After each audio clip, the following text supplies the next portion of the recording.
I don't care if you're paying down debt or trying to buy your fourth yacht. We are all constantly looking for ways to get more in tune with our money so we can do more of what we actually want with it. Today, I'm sharing the 6 habits that we here at You Need a Budget have found make for the most successful budgeters.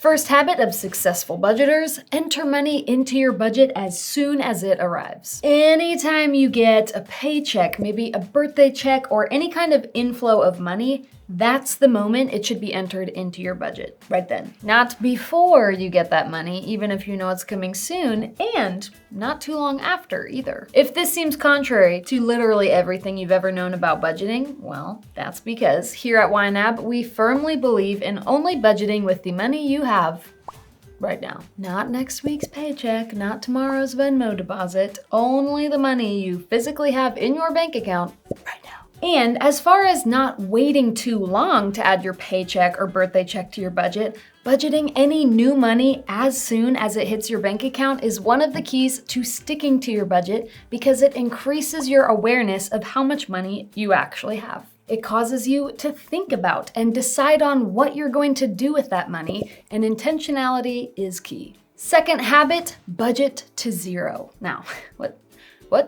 what does that mean? At YNAB, again, we are the firmest believers in zero-based budgeting, meaning that we give every single one of our dollars in our bank accounts a job that they've been assigned to do. Not a single one of our dollars are going to be unaccounted for or unbudgeted. Give each dollar you have an assignment in your budget or a task that they're going to do for you. It might be a rent dollar, a groceries dollar, or just a fun splurge dollar. You name it, because you're the boss. But no, I mean, really, this is your life and your budget, and you get to decide how you're going to spend each dollar. So the question that we can continually be asking ourselves is, what does this money that I have right now need to do for me before more money arrives? If you're still kind of confused what that looks like, here's my budget in YNAB right now. Looks like I have $300 new that just got deposited into my bank account, and my best move right now is to give those dollars jobs and budget that $300 of unassigned money all the way down to zero. And by the way, when we say budget to zero,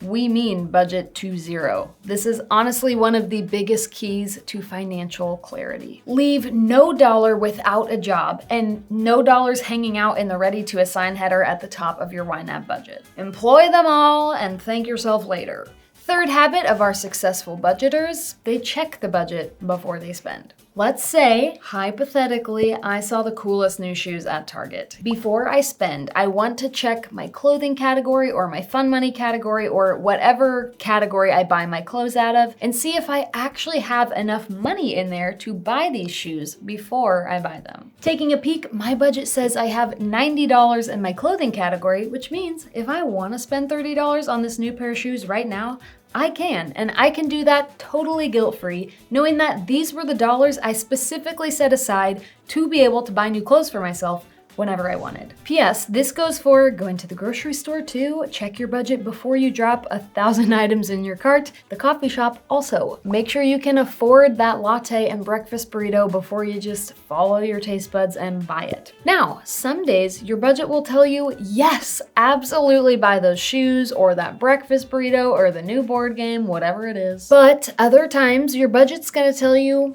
wait, not just yet. We still need a little more money in this category before we can buy those new shoes or that burrito or this new board game totally guilt-free. Your budget is kind of like your accountability partner. Remember earlier when you got that new paycheck and you decided what each of those new dollars were gonna do for you?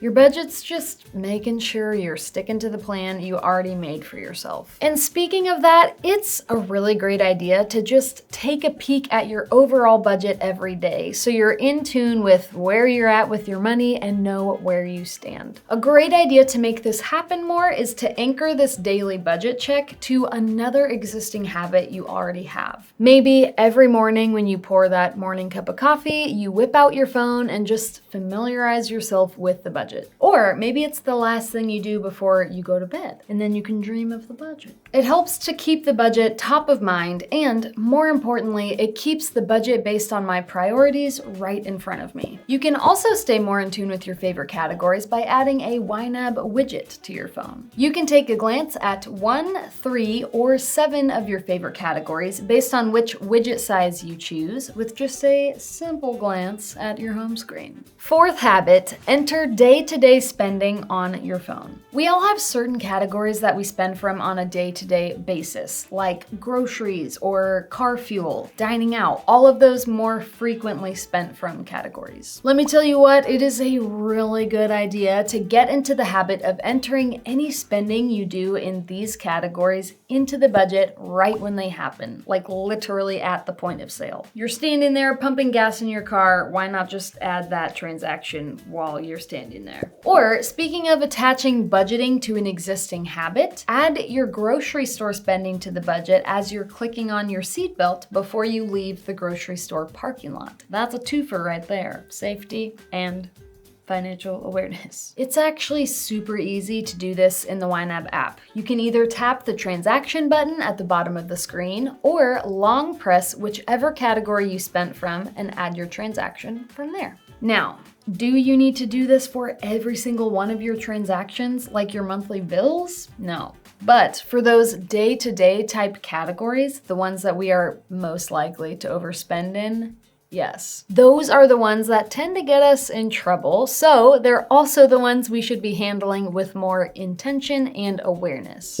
The fifth habit of successful budgeters, they reconcile their budget to their bank account frequently. If you're unfamiliar with the term reconciliation, I don't blame you. Reconciling is the process of making sure the cleared amount in your budget matches the cleared amount at the bank. In other words, if both the budget and the bank account say they have $5 in them, I'm good. I can trust that what my budget is telling me aligns with what my bank account says is true. But if my budget's telling me I have $5 in the budget, but my bank account is telling me I only have $4 in my bank account, that's a problem. That means my budget can't be trusted because it's saying I have more money than I do, and we don't want to be making any spending decisions based on an inaccurate budget. We might end up spending money that we don't actually have, and that's obviously a problem. Hence why we reconcile, and hence twice why reconciliation is so important. If this is the case, I'll want to look through all of the transactions in my budget since the last time I reconciled and see if there are any that are missing or any that have inaccurate information,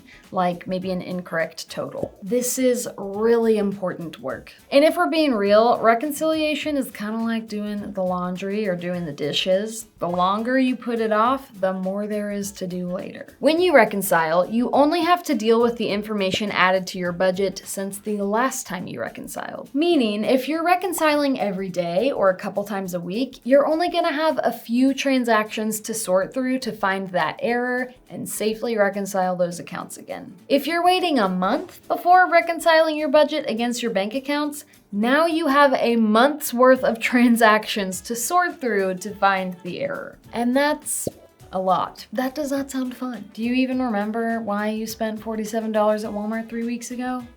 No. Reconciling as often as you can is going to set you up for great success and much easier budgeting. And if budgeting is easier, you'll want to do it more, therefore you're a more successful budgeter. And the sixth and final habit of successful budgeters, they give themselves permission to change the budget. If you've always thought of budgeting as a stiff structure for how you organize your money and the budget should never be changed or adjusted or modified, I'm not gonna lie to you.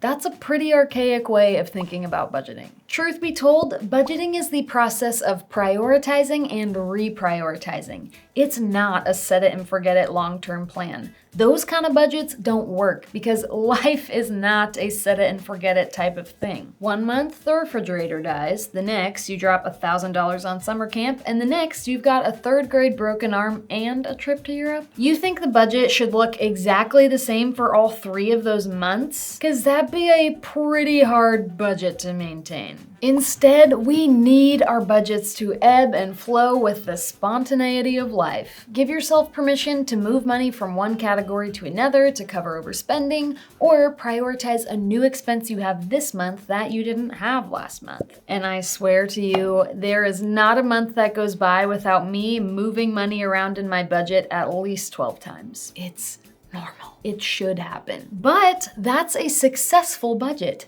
One that can shift priorities when you suddenly need a babysitter for the next week while you recover from a spontaneous surgery. Or realize the water heater is on the fritz and you're gonna need to replace it way sooner than you ever thought. Make changes to your budget, your categories, the targets within your categories whenever you need to. Or, call me crazy, even when you just want to. Now, if you're new to budgeting or budgeting the YNAB way, it may take a while to figure out what your priorities are. How much do we actually need for groceries every week? What's a realistic amount to save up for car repairs? It all just takes time to figure that out, and that's okay, because when you make a change to your budget, it's because you're thinking, you're learning, and you're adjusting. Now that's a good budget right there. You'll find your groove with time and practice. Getting it right the first time is nowhere near as important as developing the habit of adjusting and refining. And y'all, truly, those 6 simple habits are exactly the habits we see in successful budgeters, because these habits all increase your awareness of your money and your spending and your priorities, and that's the bread and butter of budgeting. These 6 tips are simple, but that doesn't mean it's going to be easy. Be kind to yourself as you learn this new way of relating to your money. And I promise soon you'll be saving money and managing your finances like it's second nature. Kind of like Haley in today's YNAB Win. Haley says, I got a planned for and saved for $2,500 tattoo right before 2 unexpected emergencies, so far costing over $4,000, double what I had in sinking funds. I would have been in so much trouble without YNAB, but because of it, and some epic rolling with the punches work, I am able to handle it relatively painlessly. Financially, at least. Thank you for all that you guys do. Because of you, I can focus on ensuring my cat recovers rather than how I'm going to pay for it. First off, some people might see this and say, you don't need a $2,500 tattoo. And to that I would say, correction, you don't need a $2,500 tattoo. Haley does. It's important to her, it brings her joy, it gives her life, and she made it her priority. And her budget let her do just that. She planned for it, she prioritized it, and she freaking earned it. And not only that, but she was also able to tackle this dream and still handle multiple unexpected emergencies without the boat being totally rocked. And she did that by rolling with the punches life threw at her, adjusting her budget and reprioritizing what the newest, most important thing was. We freaking love that, Haley, and we are so proud of you. To learn more about YNAB, feel free to check out the rest of our YouTube channel or head to the link below to go to youneedabudget.com to sign up for your very own free 34-day trial. No credit card required whatsoever to give it a go. Absolutely no strings attached. You have my word on that. Thanks for tuning in today, and I'll see you in the next video. This coffee is so cold. Great job, Hannah. I always get lipstick on it. Taking a peek at my budget, it says I have my timer. I feel like the whole video, I'm just like this. My eyebrows are just in the stratosphere. They give themselves permission. Crap! No!